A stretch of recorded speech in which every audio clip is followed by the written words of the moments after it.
Kryetari i Partisë Demokratike Sali Berisha ka ngritur shqetësimin për buxhetin e ulët të shëndetësisë në Shqipëri, duke cilësuar këtë si një emergjencë për sektorin.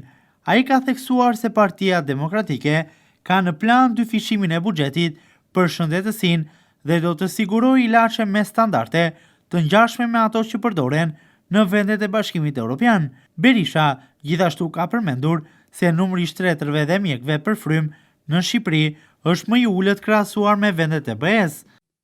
Buxheti për shëndetësinë është disa herë më i ulët. Është 14 herë më i ulët se sa në Gjermani. Por Gjermania nuk është një vend me të ardhura 14 me rroga 14 herë më të larta se Shqipëria. Është një buxhet krejtësisht i pamjaftueshëm. Është 2-3 herë më i ulët se në vendet përreth.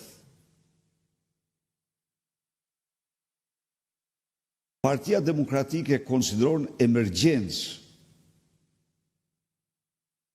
programin për kujdesin shtetësor shqiptarëve. Në këtë kontekst, ajo në aktin e parë, në buxhetin e parë do të dyfishojë buxhetin për shtetësinë. Në programin e saj,